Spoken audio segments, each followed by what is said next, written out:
Bem-vindo à Sala Pastoral. Eu sou o pastor Alejandro Ninauaman e este é o nosso podcast. Gostaria de agradecer por se juntar a nós hoje.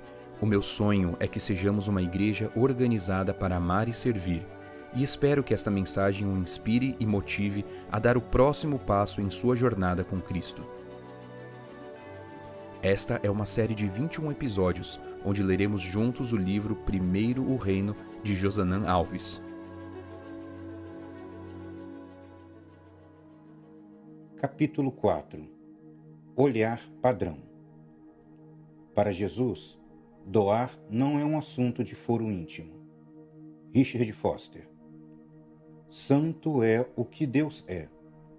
Para ser santo, ele não se conforma a um padrão. Ele é o padrão. A. W. Tozer. O Templo de Jerusalém estava sempre repleto de pessoas. Dezenas percorriam os pátios daquele recinto para adorar o Deus Criador do Universo.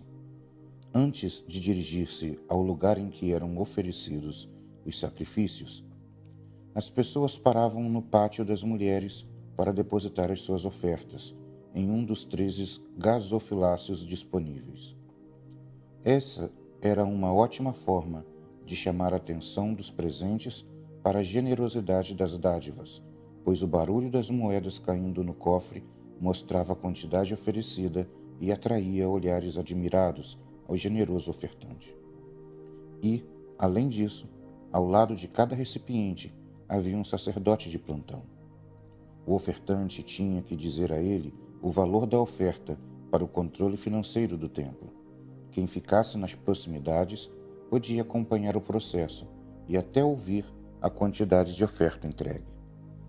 A cultura dominante da época era de chamar a atenção pelas vestes compridas, saudações na praça, principais cadeiras nas sinagogas, os primeiros lugares nos banquetes e as longas orações públicas. Veja, no Evangelho de Lucas, no capítulo 20, versículo 46 e 47. No entanto, quase ninguém, naquele dia, percebeu que o Criador do Universo, aquele a quem iam adorar, estava no templo observando e avaliando os adoradores. O texto sagrado diz que Jesus observava. Marcos, capítulo 12, versículo 41. Aqueles que queriam atrair olhares de admiração para si não percebiam que o único olhar que realmente importava os observava atentamente. Hoje, assim como naqueles dias, quando nosso interesse é atrair os olhares das pessoas, corremos o risco de não perceber o olhar de Cristo. Uma das grandes verdades da história da viúva é que o único olhar que realmente importa é o de Cristo. Infelizmente, somos tão dependentes da aprovação e elogios que chegamos à conclusão de que o olhar humano é o que interessa. Pensamos que a avaliação humana seja o critério que nos mede. Esse pensamento nos leva a uma atitude terrível de comparações e criação de padrões inatingíveis. M. Greg Barnes, pastor norte-americano, conta que certo dia foi visitar uma mulher de sua igreja que havia tido um bebê.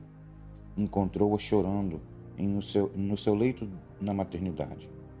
Ao perguntar-lhe o que havia acontecido, ela respondeu que a sua filhinha havia nascido com um dedo que virava ligeiramente para fora e que, por conta disso, havia conseguido apenas um 9 numa escala de um 10 no hospital. Não sei o que mais me aborrece, disse a mãe, entre lágrimas. Eles terem feito esse teste estúpido ou meu bebê ter obtido apenas 9 pontos. O pastor Barnes saiu de lá pensando que era apenas o primeiro dia na vida daquela criança. E ela já tinha problemas por não conseguir uma pontuação alta o suficiente, de acordo com o padrão de avaliação humana. Assim é o critério humano. Nós pontuamos, medimos e julgamos todo o tempo todo. Entretanto, a história da viúva nos mostra que Jesus estava observando tudo, e podemos ter a certeza de que Ele está a nos observar hoje também. devemos ter a segurança de que o observador que realmente importa é Cristo. Por 3 motivos. Primeiro, ele é o único avaliador que nunca falha. Certo dia, um jovem que possuía muitas riquezas se aproximou de Jesus e fez uma pergunta importante. Mestre, que farei de bom para alcançar a vida eterna? Mateus 19:16. Ele afirmou que obedecia todos os mandamentos, desde a mocidade. Provavelmente, qualquer outro observador diria: não precisa fazer mais nada. O que você já está fazendo é mais que suficiente. Fique tranquilo. Mas Jesus, o único avaliador que nunca falha, disse: uma coisa ainda falta a você. Venda tudo o que tem, dê o dinheiro aos pobres. Lucas 18:22.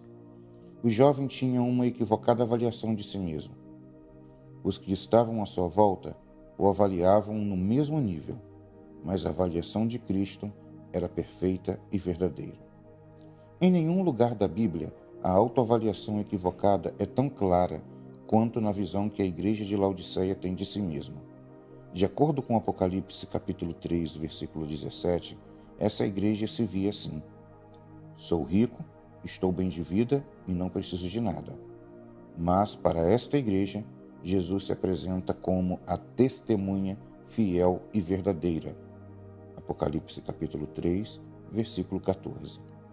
Qualquer testemunha pode se enganar ou mentir, mas Cristo é a testemunha que não comete equívocos nem mentiras. Todos poderiam olhar para a igreja de Laodiceia e concordar com a avaliação feita por ela mesma.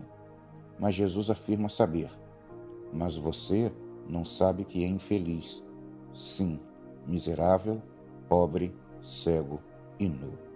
Capítulo 3, versículo 17 de Apocalipse. Precisamos ir a Cristo e ter a certeza de que Ele nos observa com um critério que não falha e não se engana. Ele sabe quem realmente somos e pode ajudar-nos, não a mudar o que aparentamos ser, mas o que realmente somos. 2. Seus critérios de avaliação são perfeitos e fundamentados no amor. O critério de avaliação de Cristo não segue os padrões exteriores, valorizados pelos seres humanos. Ele tem a capacidade de ver o que se passa no coração. Foi Jesus quem afirmou: vocês são os que justificam diante dos homens, mas Deus conhece o coração de vocês, pois aquilo que é elevado entre homens é abominável diante de Deus. Evangelho de Lucas, capítulo 16, versículo 15. Certo dia, Jesus estava sentado à beira de um poço, no território dos samaritanos. Era mais um dia escaldante no Oriente, e Jesus estava sedento e faminto. Em uma situação assim, qualquer um de nós nos concentraríamos em nossas próprias necessidades. Mas Jesus não agia assim. Uma mulher se aproximou do poço e Jesus a observou. Um outro judeu chegaria à seguinte avaliação sobre ela: é mulher. Naquela época, a cultura significante dizia que a mulher não passava de uma propriedade dos pais ou do marido. É samaritana, não é digna da salvação, nem mesmo de receber uma saudação. É pobre, ela mesma, e não uma serva, buscou a água no poço. É pecadora, quem a conhece mais intimamente era capaz de dizer que ela não passava de uma pecadora desacreditada.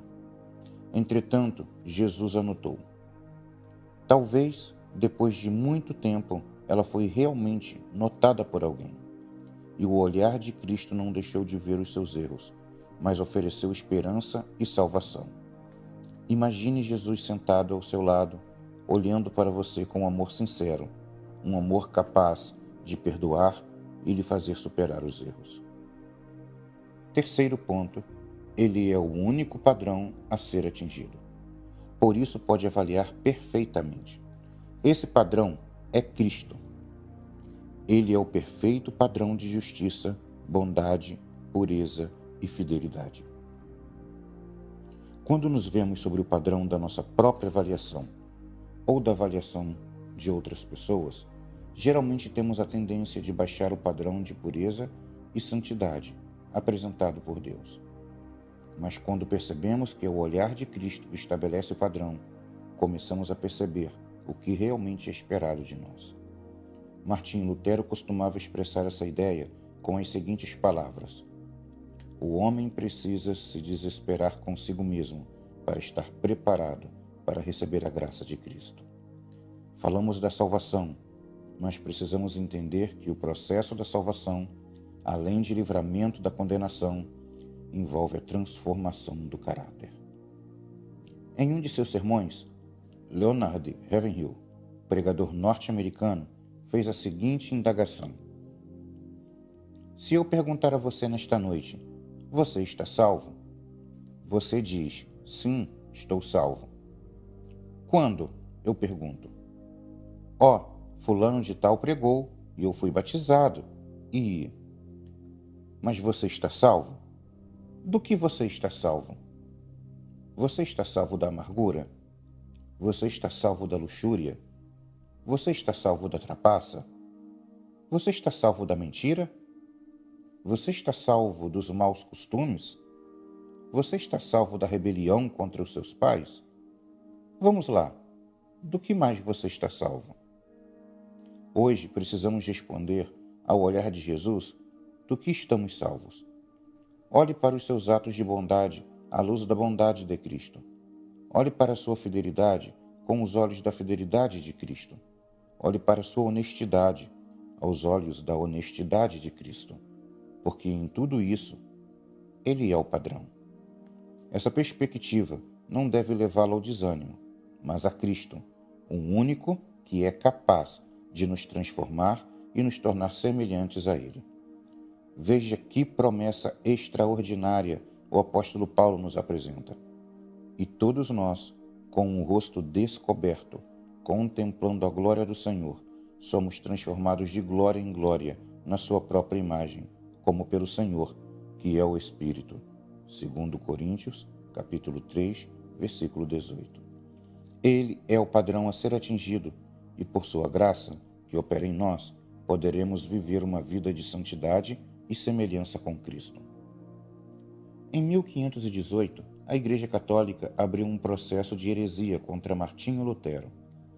Todos sabiam que, em algum momento, ele seria levado diante dos cardeais e que o seu destino poderia ser o mesmo de tantos outros que anteriormente foram considerados hereges. Conta-se que alguém lhe perguntou se ele estava com medo da Inquisição e da ira dos cardeais e do Papa Leão X.